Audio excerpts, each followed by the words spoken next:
Last video में हमने colour correction और कलर ग्रेडिंग के बीच का डिफरेंस समझा था और साथ ही हमने यहाँ पे लूमेट्री स्कोप में जो टूल्स हमारे पास अवेलेबल हैं उनको एक्सप्लोर किया था और लूमेट्री कलर्स पैनल को हमने देखा था और ये पैनल्स हमको कैसे मिलते हैं वो भी हमने देखा था। आज के वीडियो में हम सबसे पहले चेक करेंगे कि हमारे फुटेज का एक्सपोजर क्या सही है या उसको करेक्ट करने की नीड है, और अगर उसको हमें करेक्ट करने की नीड है तो हमको उसमें क्या करेक्ट करना है, highlight, mid tone, shadow. Okay, तो हमको चले जाना है लूमेट्री स्कोप में और यहाँ पे हमको वेव फॉर्म ओपन कर लेना है। वेव फॉर्म अगर आपको नहीं मिल रहा है तो आप यहाँ पे जाएंगे और ये आपको वेव फॉर्म यहाँ पे मिल जाएगा, इसको यहाँ से टिक कर लें और यहाँ से वेव फॉर्म टाइप में आपको लूमा सेलेक्ट कर लेना है। ओके, तो सबसे पहले हम पहली फुटेज को देखते हैं। अगर आप यहाँ पे वेव फॉर्म में देखें तो ये हमारा 100 है, यानी कि ये इसका हाईलाइट पार्ट है और ये इसका डार्क पार्ट। तो इसमें डार्क प्रॉपर है लेकिन हाईलाइट नहीं है ना, हाईलाइट काफी कम है, यानी कि इसमें लाइट की थोड़ी कमी है। अब हम इसमें थोड़ा लाइट ऐड करेंगे, इसको ब्राइट बनाएंगे। तो ये तो हमको समझ आएगा कि हमको इसमें अभी डार्क ऐड नहीं करना है, हमको इसमें यहाँ पे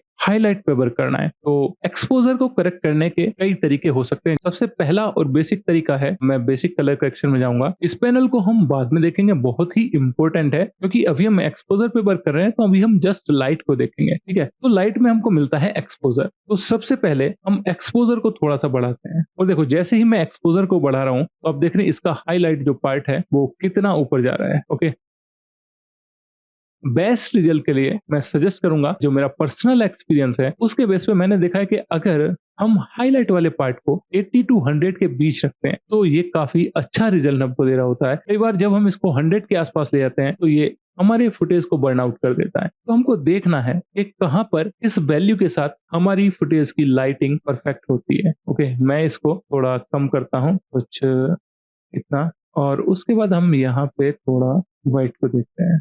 अगर मैं एक्सपोजर को बढ़ाता हूँ, यहाँ पे आपको मिलता है हाइलाइट्स और व्हाइट। हाइलाइट्स और व्हाइट में क्या अंतर है, देखो जैसे ही मैं हाईलाइट को बढ़ाऊंगा तो इसने सिर्फ हाईलाइट को और ज्यादा बूस्ट किया है। हाईलाइट मींस आप इसमें देख रहे होंगे कुछ पार्ट्स ऐसे हैं जहां पे कि बहुत ज्यादा लाइट पड़ रही है, तो आप यहाँ पे कुछ पार्ट्स देख रहे होंगे जो कि बर्न आउट हो रहे हैं, लाइक ये वाला पार्ट है ना, ये पार्ट है। तो ये है हमारी हाईलाइट। जैसे ही मैं हाईलाइट की वैल्यू को थोड़ा सा मैनेज करता हूं तो आप यहाँ पे अंतर देख सकते हैं।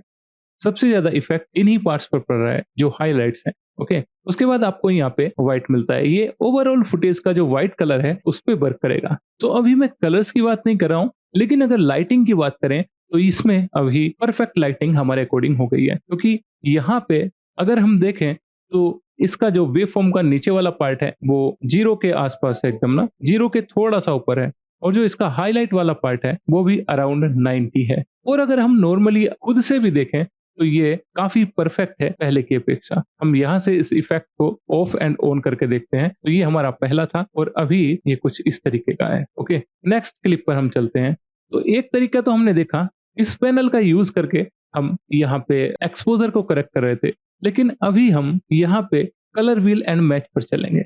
ओके, और सबसे पहले चेक करते हैं कि हमारे फुटेज का वेव फॉर्म कैसा है। ठीक है, तो यहाँ पे अगर हम देखें तो 0 यहाँ पे है, दैट मीन्स हमको इस वेव फॉर्म को डार्क की तरफ लाने की भी जरूरत है। और साथ में अगर हम देखें तो हाइलाइट्स इसमें ऑलरेडी 80 के आसपास हैं, मीन्स इसको थोड़ा सा हमको ऊपर लेके जाएंगे 90 टू 100 के बीच में, है ना। ट्राई करते हैं। तो यहाँ पे हम सबसे पहले इस डार्क वाले पार्ट को यानी कि शेडो वाले पार्ट को थोड़ा बॉटम की तरफ लेके आएंगे। तो मैं यहाँ पे शेडो को पकड़ के नीचे करता हूँ और इसको हम 0 के थोड़ा ऊपर ही रखेंगे, 0 तक नहीं लाएंगे। ठीक है, तो हम इसको यहाँ तक ले आए हैं।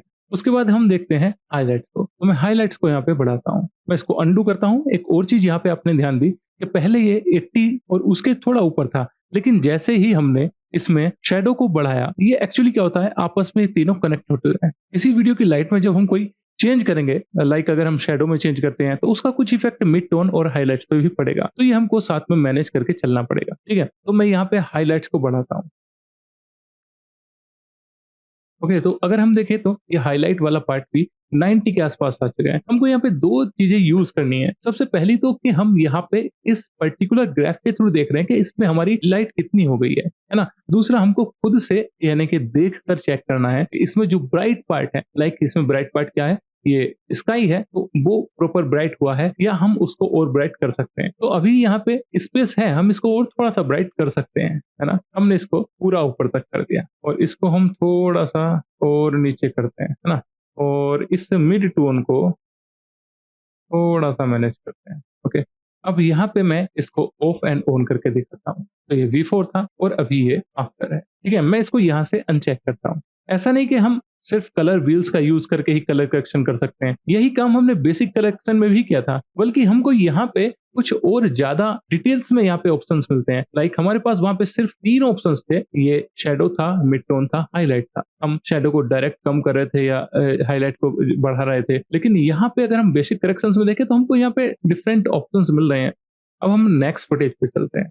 ओके, तो अगर हम इसका वेव फॉर्म देखें तो इसका वेव फॉर्म 0 से मिला हुआ है ना, उसके बीच में थोड़ा-सा भी स्पेस नहीं है वेव फॉर्मर्स के। तो आप देख सकते हैं कि यहाँ पे एक काफ़ी डार्क फेज़ हमको लग रही है। हमको देखने में भी लग रहा है कि ये डार्क है ना? वही हमको ये ग्राफ भी बता रहा है। अगर हम देखें तो ये 50 के आस-पास है, यानी कि इसका ब्राइट पार्ट थोड़ा कम है, 50 के पास है। तो हम इसको करेंगे कर्व से, है ना? नेक्स्ट जो तरीका है कलर करेक्शन करने का, वो कर्व है ना? हमने अभी बेसिक करेक्शन भी देखा और कलर व्हील एंड मैच भी देखा। तो मैं आपको और डिटेल्स में यहाँ पे समझा देता हूँ, ओके? तो यहाँ पे आपको कितने पॉइंट्स मिल रहे हैं? 1, 2, 3, 4 एंड देन 5, ओके। सो ये है dark part means black, okay. ये हमारा, उसके बाद यहाँ पे हमको मिलती है शैडो, ओके। उसके ऊपर यहाँ पे मिलती है हमको मिड टोन और यहाँ पे फिर हाइलाइट्स और यहाँ पे मिलता है ब्राइट या व्हाइट, ओके। तो जब हम इसको यहाँ से इस नोट को पकड़ के लेफ्ट या राइट या मूव कर रहे होंगे, तो ये इस फुटेज के डार्क पार्ट पर वर्क कर रहा होगा। जब हम यहाँ से इसको उसी तरीके से, ये पॉइंट इसके शैडो, ये पॉइंट इसके मिड टोन और ये इसकी हाइलाइट और ये इसके ब्राइट पार्ट पर वर्क करेगा। ओके, आई होप कि आपको ये यहाँ पे क्लियर हो गया होगा।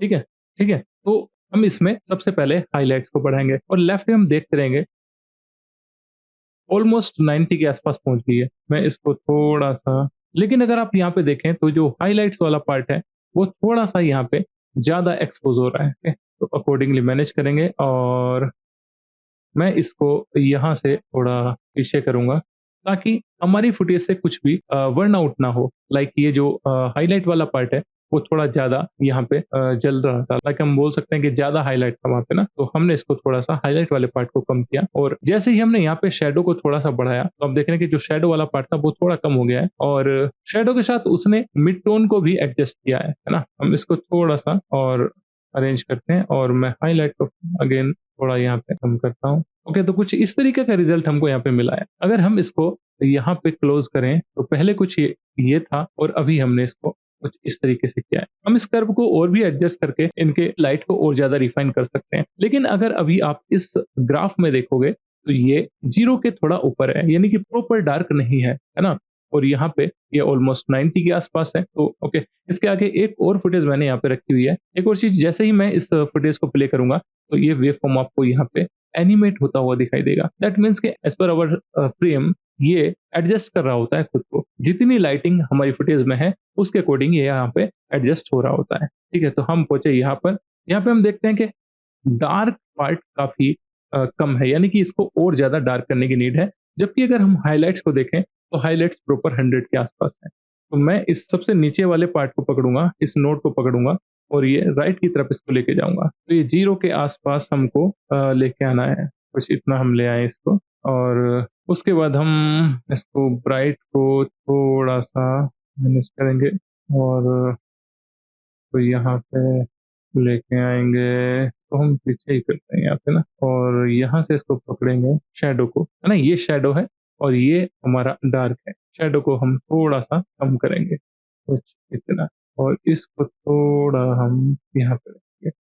अगर मैं इसको इफ़ेक्ट को यहाँ पे ऑफ करूँ, तो ये हमारा पहले था और ये अभी का है। तो आप देख रहे हैं, हमने एक्सपोज़र को यहाँ पे 3 तरीके से मैनेज किया है। बेसिक करेक्शंस में जाके, कर्व्स में जाके और यहाँ पे कलर व्हील एंड मैच का यूज़ करके। आई होप कि ये वीडियो आपको काफ़ी हेल्पफुल लगी होगी और अगर आपको इसमें थोड़ा-सा भी ऐसा लगा है कि मैंने आपके लिए कुछ वैल्यू ऐड की है, तो भाई कमेंट सेक्शन में बताना मत भूलना और अगर आपने अभी तक इस चैनल को सब्सक्राइब नहीं किया है, तो please hit the subscribe button and like the video. चलिए मिलते हैं नेक्स्ट वीडियो में और उस वीडियो में हम कलर करेक्ट करने वाले हैं। इस वीडियो में हमने लाइट को करेक्ट किया और उस वीडियो में हम कलर को करेक्ट करेंगे। Okay, bye.